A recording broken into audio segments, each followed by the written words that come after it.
How is it that everything that goes against the Democrats is a threat to democracy?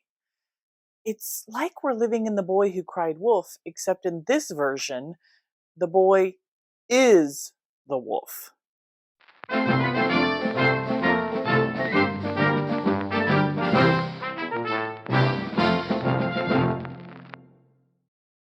Rosie the Riveter here, dropping more truth bombs to blow your mind.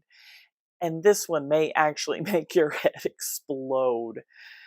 Dear old Miss Hillary, out of the love that she has for this country, is warning Americans that the Republican Party is right now making plans to steal the 2024 election and threatening democracy. The problem is, this is the same old tired mantra we hear from the Democrats whenever a Republican wins or gets ready to win the White House. As recent as this past January, Democrats have contended that the 2000 election was stolen by George W. Bush, with several House Democrats disputing the counting of Bush electors on January 6, 2001. Grumbles were also made in 2004, not quite as loudly, but many representatives still objected to the electors. However, not a word was said about the 2008 and 2012 elections, but apparently corruption saturated the 2016 as supposedly Russia colluded with Trump to steal the presidency. For 4 years, Trump was called illegitimate by Hillary and others, and those who did not believe Hillary really won were a threat to democracy. Trump knows he's an illegitimate president who got illegitimate foreign help. He knows he's an illegitimate president. He knows that there were a bunch of different reasons why the election turned out the way it did. You can run the best campaign. You can even become the nominee, and you can have the election stolen from you. I know that he knows that this wasn't on the level. Why do you think the president is going to such great lengths to essentially prove that he beat you? Because he knows he didn't. He knows he's an illegitimate president. I do think that he knows that he's an illegitimate president. Like magic, the most corrupt election was followed by the most pure, the most secure, the most legitimate election ever held in the history of elections. And despite the pausing of vote counting, the thousands of affidavits of witnesses saying there were irregularities in the election, and the unconstitutional mail-in ballots and drop boxes, just to name a few things. Despite all the irregularities that are still coming out and being proven in court today, just questioning the 2020 election is branded a threat to democracy by the very same people making the exact same charge against Trump for 4 years, and who are poised to do it again 2 years before the 2024 election. Before we go any further, I want to set one thing straight. Let me say it again. We are a constitutional republic. We are not a democracy. The concept and rules are laid out in our very historic, unprecedented founding document called the Constitution of the United States. And it's plainly stated right there in our Pledge of Allegiance.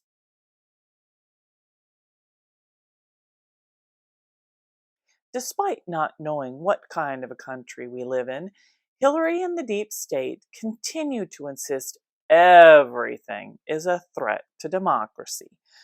In fact, I've compiled a quick list here of things supposedly threatening America's democracy. So let's start with the biggest threat, Donald Trump, who I would agree is definitely a threat to their definition of democracy.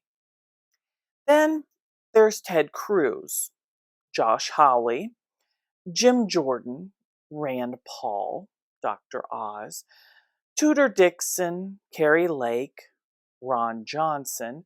So basically, all Trump supporters in general.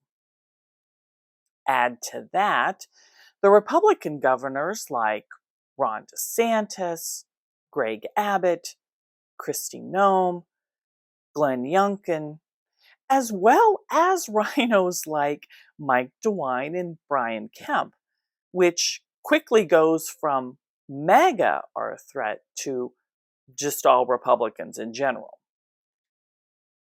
This is crack investigative reporting, ladies and gentlemen. Let's see what else threatens democracy. Oh, having legitimately conducted elections, election security legislation, or questioning the legitimacy of an election. Unless a Republican wins, then question all you want. This all threatens democracy along with the Electoral College, poll watchers, of course, the events of January 6, 2021, Elon Musk, freedom of speech, misinformation, malinformation, disinformation, which basically includes anything the left doesn't want you to say, regardless of facts and truth. They're all threats. Parents questioning school board members on their actions or inaction, as the case may be, and their woke agendas. Pro-lifers, the U.S. Supreme Court, and Clarence and Jenny Thomas. So, all these things and many, many more, including democracy itself, are all threats to democracy. You keep using the word. I don't think it means what you think it means. Seriously, allowing people to vote and elect the people they want, have their own views and speak their mind, and to stand up for what they believe in, according to the deep state and the mainstream media, threatens democracy. Well, unless it advances their agenda, then feel free to burn down the cities, as it is your right in a democracy. So let's flip this around. If allowing the people, for example, to elect Donald Trump again in 2024 is a threat to democracy, what is their solution? What would be the counter to that threat? Could it be that they are secretly, actually not so secretly anymore, implying that we have to give up more and more power to the federal government in our elections to save democracy? Essentially, to preserve democracy, we need to give up democracy and embrace socialism? The next question of importance is, how do the communists promote socialism? Certainly it takes far more than a mere declaration of intent, more than writing a few books. How can they bring it off, especially when there are so few of them? How can they manipulate the vast majority into accepting socialism when they really don't want it? Well, here again we find that they have a plan. The strategy is precise and well tested. It's called revolutionary parliamentarianism. Now, the general strategy employed is a political pincers movement, and these are the terms the communists use to describe it. A pincers movement applying political pressure from above and from below. Now, when they talk about pressure from above, they mean using their people and their influence within the very government marked for takeover to bring forward official recommendations for legislation. These come from the highest possible levels and carry the full prestige of the government. The recommendations, of course, are offered supposedly as solutions to national problems. But when passed into law, their only real effect is to vastly increase the power of government and to move the country that much closer toward the ultimate goal. The pressure from below, then, involves using their influence over the various mass membership organizations of the country to create the appearance of great popular support for these recommendations. Of course, the members of those organizations must never suspect that they're being used to promote the communist program. Now, the silent majority, the average person with no particular axe to grind, is caught right in the middle. He looks above and sees highly respected spokesmen for government calling for socialist legislation. He looks below and sees mobs of demonstrators shouting for the same thing. He says to himself, has everyone gone crazy, or is it me? Now, he's still in the majority, of course, but he doesn't know it. He thinks he's helplessly outnumbered, and he bows to what he thinks is the democratic will of the majority. All that remains, then, is for the duly elected legislators to place their own careers and political expediency above the best interests of the nation, to yield to this political pressure and pass the legislation into law. Then the whole process starts all over again with new recommendations from above, new demands from below, and finally new capitulation in the halls of Congress. In this way, the nation can move to the left in giant strides until the ultimate goal of communism itself is reached entirely legally through the constitutional process and in the name of the nation. See it yet? Push from the top down, push from the bottom up, and turn the inside out. Now, the opportunity is to recognize that a governing movement is three things. It's top down, you handled that. You got the White House, the Senate, and the House. You handle the top down. But it's also bottom up and inside out. Top down, bottom up, and inside out. So now your challenge as you leave here, our challenge, is to take care of that bottom up part and that inside out part, the heart part. In other words, you can achieve socialism and communism using democracy, convincing the masses to choose and sometimes demand these changes which eventually kill freedom. Now, this is perhaps the most classic recent example. It's the report of the President's National Advisory Commission on Civil Disorders, better known as the Kerner Report, released to the public in March of 1968. Have you read this? It's incredible. The list of recommendations supposedly to remove the causes of civil disorders in America reads almost identical to the new program of the Communist Party.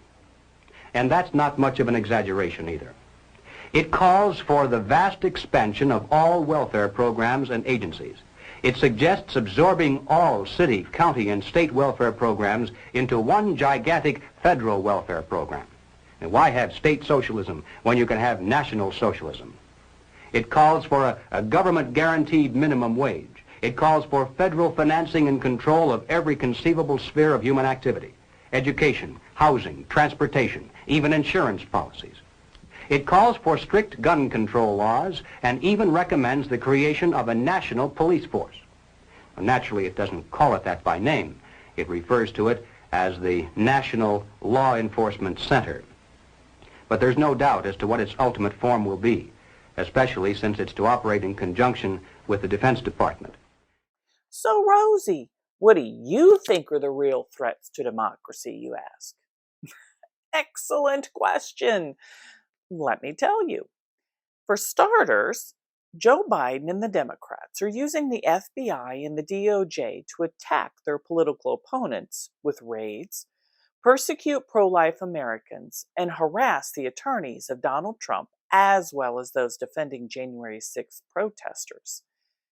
As reported in the Epoch Times, conservative attorneys have faced ethics charges, been threatened with criminal charges, or been harassed via the service of subpoenas for documents that amount to nothing more than a fishing expedition. I'd say that is a big problem, and the method is coming straight from the communist headquarters. In 1943, the following directive was issued from party headquarters to all communists in the United States. It read, "When certain obstructionists become too irritating, label them after suitable build-ups as fascist or Nazi or anti-Semitic, and use the prestige of anti-fascist and tolerance organizations to discredit them. In the public mind, constantly associate those who oppose us with those names which already have a bad smell. The association will, after enough repetition, become fact in the public mind. Hillary decimated democracy when she approved leaking the Alpha Bank allegations against Trump to the media, ordered and paid for the Steele dossier, and overall used tyrannical tactics against her political opponent. Now that Durham has shown in court her 100% involvement, she is desperate to do whatever she can to keep the deep state in power so she doesn't end up in an orange suit. The greatest generation sacrificed dearly to defeat socialism and communism in the 1940s. Unfortunately, it's still seeped into our country and infested our society. We can't let their efforts be in vain. It's time for this generation to be great. Destroy this evil once and for all and restore our great republic. I'm Rosie the Riveter, and that's just my 2 cents. But what do you think? Leave your comments down below, and don't forget to like, subscribe, and hit the notification bell so you can see new videos when they are uploaded. You can find all my videos and liberating letters, along with links to hundreds of articles fighting fake news and propaganda, including the ones I referenced in this video on thefaxpaper.com.